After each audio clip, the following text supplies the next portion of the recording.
What to do if you can't lose weight. If you feel like you have been doing everything right to lose weight, but you are just stuck, you're not losing weight anymore, or you were never able to lose the weight, then this is what you need to do. So first, we need to address what you shouldn't be doing. And this is very important because if you've been trying to lose weight for a while and it's not really working or it's not working anymore, chances are you think that you need to keep on eating less and less and less in order to finally be able to get rid of that weight. But that is not the answer. Eating less is not the answer for a few reasons.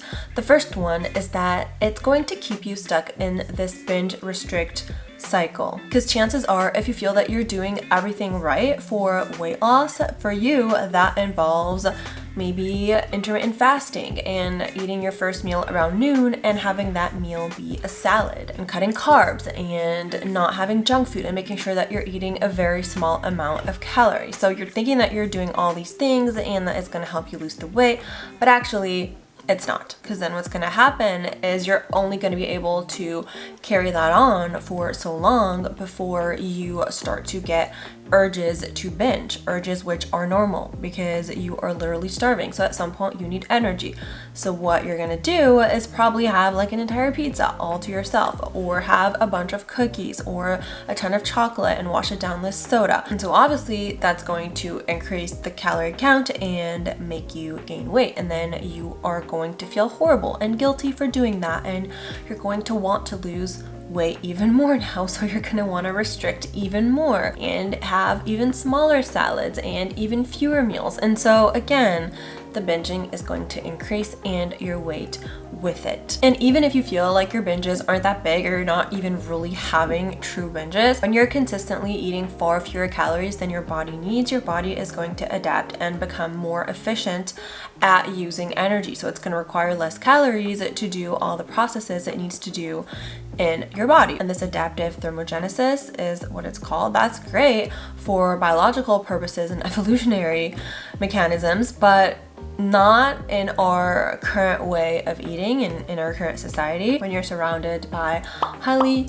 palatable foods that are going to become increasingly appetizing. It's going to be harder and harder to resist the cravings for them. And then when you do eat the foods, again, your metabolism is slowed down.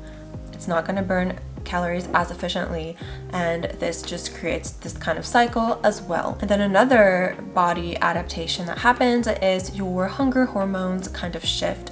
So you have leptin, which is the fullness hormone that signals to your body that it's full and that you are not hungry anymore. And then you have ghrelin, which is the hunger hormone that signals to your body that it's time to eat. And when you restrict food so much, these hormones are going to shift a little bit. And again, this is for biological purposes to keep you alive and safe. Your ghrelin is going to become more sensitive, meaning every sensation of slight hunger is going to be increased within your body and within what you feel, whereas leptin is going to decrease and not be as sensitive, and it's going to be way harder for you to feel full. And then another important aspect to this is stress and cortisol. If you're stressing about your weight, if you are constantly feeling deprived, if you're obsessing over whatever you eat and what it's going to do to your body, that is going to lead to stress, and your body is going to respond to that by elevating your cortisol. And if you are restricting, so your body is really stressed because you are not giving it the food it needs, you're not giving it the nutrient it needs,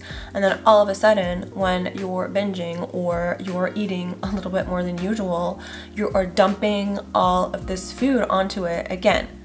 That's stress. Then you start feeling guilty for these things, and you start being unkind to yourself, and all of these things will add on stress. And if your cortisol is chronically high, it can increase your fat storage, so it's going to be harder and harder for you to actually use the fat that you have. And this can explain why you're eating less and less and less, but you're still not using up your fat storages. And it can also disrupt your hunger fullness cues, so you don't really know when you're hungry, when you're full, and it's much harder to listen to your body and to make the right choices. And then it can interfere with sleep, which is going to impact that weight regulation as well, impact your leptin and ghrelin too. So ironically, the harder you stress about your weight and you have all these behaviors that are going to impact that stress, then the less likely it is that you're actually going to be able to lose the weight. So the thing is, if you've been doing something for a long time, like restricting food and trying to eat lower and lower calories,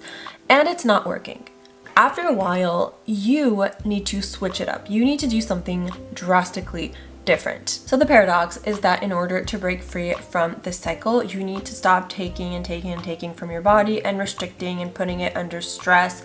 And instead, you need to start giving to your body and showing it that you're in a comfortable situation that is not stressful at all, where you're going to be having regular meals with all the nutrients it needs to thrive. So the first thing you need to do is to have regular meals. You need to be having 3 meals a day, breakfast, lunch, dinner, throw in a snack if you want, but at least these 3 meals, so that your body learns that it can trust you to give it energy regularly. So it doesn't need to start storing up everything that you give it every time you give it food, because it trusts you in knowing that in 4 hours it's going to get more energy. There's no need to go in starvation mode. There's no need to lower the metabolism. There's no need for any of that, because food is coming. Number 2, what you put inside these meals is important as well.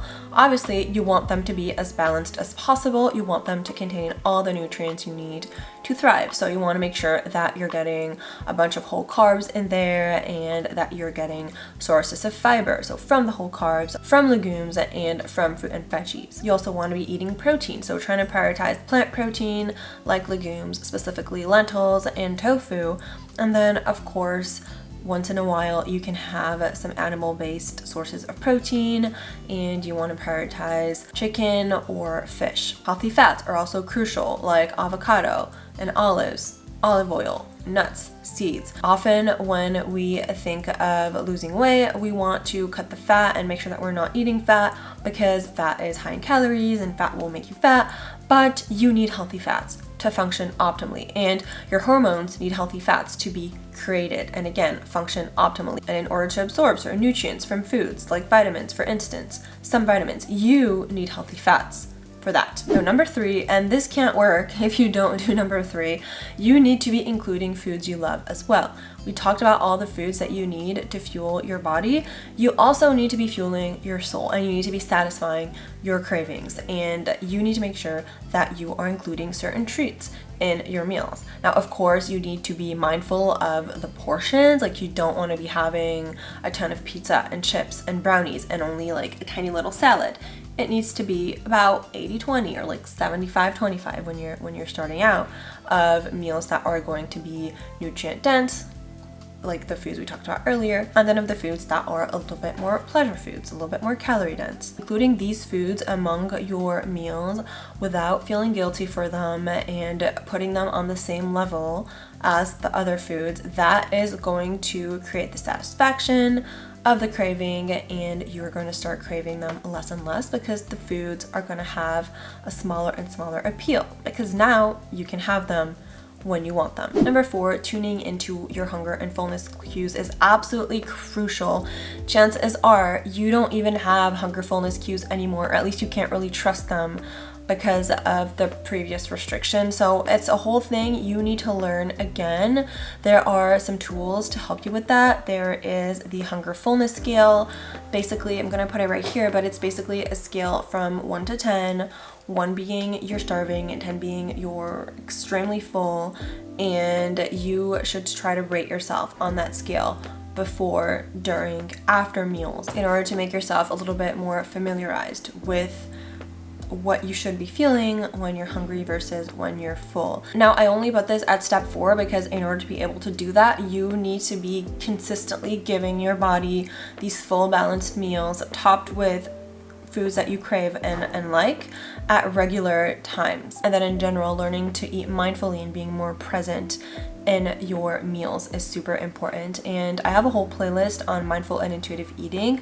I'm gonna put it here, and in this playlist you'll also be able to find a video on learning how to use the hunger fullness scale. And then number 5, you need to shift your mindset and kind of rethink your goals. So chances are, if you're trying to lose weight, you're measuring progress by the number on the scale and by like your measurements, measuring your body, and you need to stop doing that and try to focus on other things. I would suggest finding goals that are like diet culture-y, and that will help shift the focus away from your weight and to more tangible things that are then going to kind of disconnect you from the numbers game that then causes the stress and the cortisol spikes and the binging, the restriction, all of the negative things we want to avoid. So here are a few of the goals that I like to set with my clients.